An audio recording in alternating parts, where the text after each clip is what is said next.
चला आता सगळ्यांनी इकडे लक्ष द्यायचं आणि बघायचं. आता आपल्याला शिकायचं काय शिकायचंय? प्रश्न आहे पाण्याचा. ठीक आहे, प्रश्न कशाचा आहे? पाण्याचा.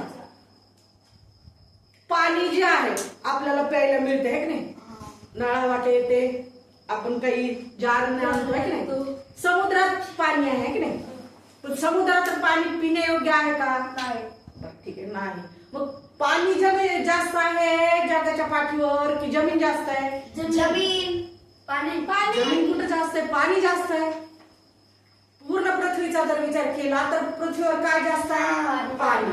म्हणून ज्या पृथ्वी आहे ती पृथ्वीला काय म्हणतात? Blue planet. Blue planet. Blue planet म्हणतात, पण जलग्रह म्हणतात ना. कोणता? जलग्रह. मग आपल्याला शिकायचं काय? जलावरण शिकायचं. काय शिकायचंय? जलावरण. मग आता शिकूया आपण जलावरण. आता जलावरण म्हणजे काय हे आता पुन्हा कुणाला आला प्रश्न? पुन्हा कुणाला आला प्रश्न? पुन्हा कुणाला आला? अनुष्काला आला. तर ह्या जलावरण शब्दाकडे बघितल्यावर तुम्हाला काय दिसतंय बघा बरं. हे जो शब्द आहे ह्याची जर फोड केली तर काय दिसतं? जल आवरण.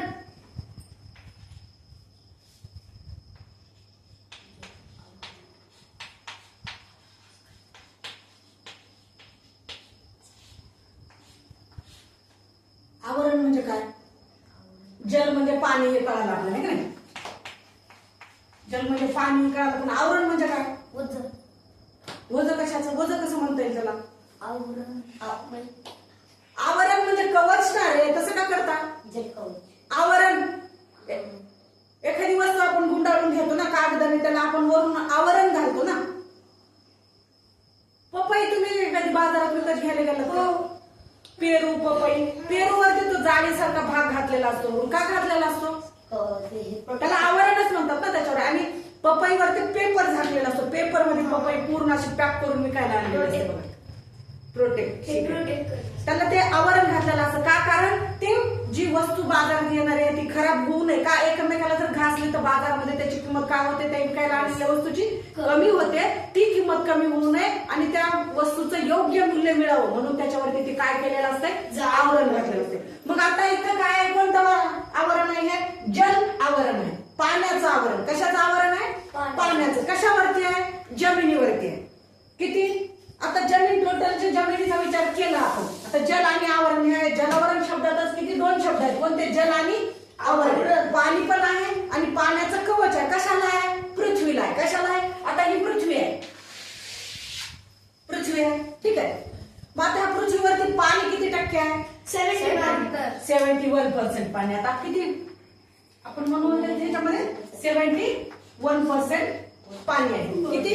71% पाणी असल्यामुळे पृथ्वीला कोणता ग्रह म्हणायचा? जलग्रह म्हणायचा. कोणता ग्रह म्हणायचा? जलग्रह म्हणायचा. कोणता ग्रह म्हणायचा मग त्याला? जलग्रह. का बरं? पाणी जास्त आहे. मग जमीन किती उरली? 100%. समजा ही पृथ्वी आहे 100%. त्याच्यातले 71% जर पाणी असेल तर उरलं किती? 29%. ओके. इकडचं काय सगळं? हे समुद्र पाणी आहे इकडचं हे सगळं. आणि एवढी काय इथे जमीन आहे. 29% मध्ये काय राहिलं? जमीन. विचार करा बरं, हे इकडं हे इकडं असतं तर. कारण एवढं पाणी असूनही आपल्याला पाणी विकत घ्यावं लागते. शोकांती काय लागते का नाही? तीनकडे असतं. हा. जर जमीन हे इकडं असतं आणि हे इकडं असतं तर विचार कर बरं. लोकांना राहायला जागा किती झाली असती? पण अरे राहायला जागा कितीही जरी झाली असते तर पाणीच मिळाले असते तर लोक जिवंतच राहिले नसते ना. राहिले असते की जिवंत? पाण्याला किंमत किती असते ही विचार कर ना तू. आज पाणी आपल्याकडे किती टक्के आहे? 71%. म्हणजे 71% असून सुद्धा आपल्याला एक बाटली 20 रुपयाला घ्यावं लागायला. किती? 20 रुपयाला घ्यावं लागायला. 20 रुपये लिटरच्या बाटलीला 20 रुपये द्यावं लागतात ना मार्केटमध्ये. तुमच्या जारच्या ह्याला पाणी प्लांटला 10 रुपयाला असतं. ती नाही. पण त्याच्यात पण पिण्यालायक पाणी थोडंसंच आहे ना. बरं, मग ह्याच्यामध्ये पिण्यायोग्य पाणी थोडंच आहे. एकच मग आता ज्यावेळेस आता जसं पाण्याचा तुटवडा जाणवायला काही भरपूर देशांनी, तर आता ह्या जड पाण्यापासून म्हणजे ह्या खाऱ्या पाण्यापासून गोड पाणी तयार करण्याची प्रक्रिया चालू आहे. का? कारण भविष्यामध्ये जर कधी काळी इथून पुढं भविष्यामध्ये जर कुठल्या गोष्टीचा तुटवडा झाला तर तो तुटवडा कशाचा होण्याची शक्यता आहे? पिण्याच्या पाण्याचा. कुठल्या गोष्टीचा? पिण्याच्या पाण्याचा तुटवडा होण्याची शक्यता आहे. म्हणून जर भविष्यात मला सांगा, आज आपण एका लिटरला किती बाटलीला पैसे देतो? 20 रुपये. 20 रुपये. छोटे असेल तर 10 रुपये देतो अर्ध्या लिटरच्या बाटली, देतो की नाही? मग जर पाणी कमी झालं तर एका बाटलीला 20 रुपयाच्या बाटलीला 200 बी द्यावं लागतील आणि 2000ही द्यावं लागतील. ही गोष्ट विचार करा. मग ज्याच्याकडे पैसे आहेत तेच पाणी पिऊ शकते, ज्याच्याकडे नाही तो मरू शकते. पर्याय नाही त्याच्याकडे. कारण पाणी जर नसेल, तुमच्याकडे सोनंही असलं तर उपयोग नाही. का पाणीच नसेल तर तुम्ही जगणार त्याच्यात. पाण्याशिवाय माणूस जगू शकत नाही. आपल्याला ठसका लागला तर पाणी लागते का नाही? हा, ही गोष्ट लक्षात ठेवा. 4 दिवस बिना जेवणाचं राहू शकतो पण बिना पाण्याचं राहू शकत नाही. हा, ही गोष्ट कायम लक्षात ठेवा. कारण एवढं असून सुद्धा आपल्याला पिण्यायोग्य पाणी कमी असल्यामुळे पाण्याचा किती हे होत आहे? तुटवडा होत आहे. मग ही गोष्ट कायम लक्षात ठेवा. आता बघा,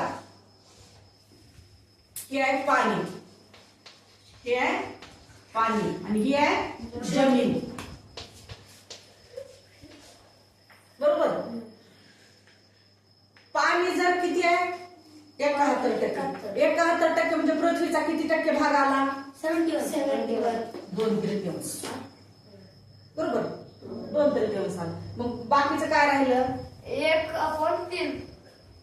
काय राहिलं? 1/3. हे काय राहिलं? जमीन राहिली. टक्केवारी ही लिहून घ्या. अशी तुम्हाला परीक्षेमध्ये यायला तर असा प्रश्न आला ना तिला टक्केवारीचा, तसे प्रश्न यायला परीक्षेला. प्रश्न लिहून घ्या. टक्केवारी जमिनीची, पाण्याची लिहून घ्या अशी आहे. का? कारण पृथ्वीचा भरपूर सारा भाग 71% भाग हा पाण्याने व्यापलेला आहे. मग ते पाणी कशा कशाच्या स्वरूपामध्ये आहे? पिण्याच्या. महासागरांच्या स्वरूपात आहे. समुद्र. महासागर आहेत, डॅम. तलाव, डॅम. विहीर, दरी.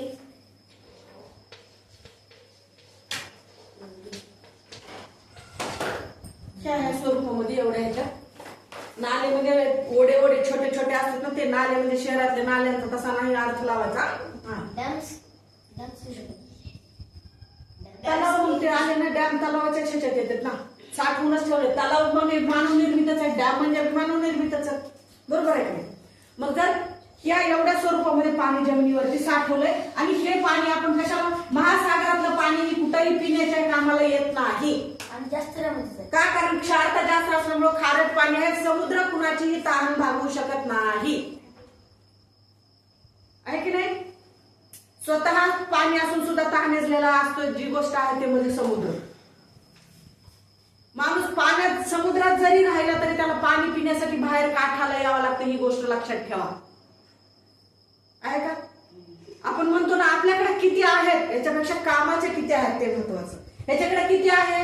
भरपूर सारं आहे, पण कामाचं काय? 1%. म्हणजे ते म्हणाय ना काय, सारा गाव मामाचा आणि एक नाही कामाचा.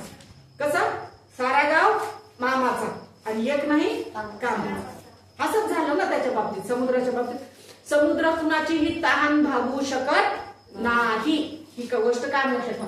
मग राहिलेलं पाणी कशात राहिलं? तलाव, विहीर, नदी, नाले ह्या गोष्टीतलं पाणी राहिलं. ते पाणी आपण कशासाठी वापरतो? पिण्यासाठी वापरतो, कपडे धुण्यासाठी वापरतो, बाकीचे जे आपल्या घरात आहेत ते. कारण आपण ह्या पाण्याने आंघोळ जरी केले तरी आपलं अंग कसं दिसतंय? स्वच्छ. आपण आता भरपूर लोकांना बीचवर, समुद्र काठावर फिरायला जाण्याची सवय असल्यानं लोक जातात की समुद्र काठाला फिरायला. मग तिथे गेल्यानंतर ह्या पाण्यात पोहल्यानंतर पुन्हा बाहेर आल्यास चांगल्या पाण्याने आंघोळ करतात लोक. पाणी पूर्ण अंग पांढरं पांढरं होते आणि अंगावर असे तडतडे आल्यासारखे वाटते. तशा रेषा रेषा लगेच जाणवतात. हा, जाणवतात. म्हणून लोक बाहेर आल्यानंतर परत चांगल्या पाण्याने आंघोळ करतात. समुद्रातून पाहून येतात पण बाहेर आल्यानंतर चांगल्या पाण्याने आंघोळ करतात. मग बघा, पाण्याचं किती प्रमाण? 2/3 आणि जमीन 1/3. हे झालं प्रमाण. मग आता आपण त्याच्यामध्ये जे जलवरण आहे, ते जलवरणामध्ये आता कशा कशाच्या स्वरूपामध्ये आहे ते बघायचं. पाणी सगळ्यात अगोदर कशाच्या स्वरूपात आहे? पाणी महासागराच्या स्वरूपात आहे. कशाच्या स्वरूपात आहे? महासागर.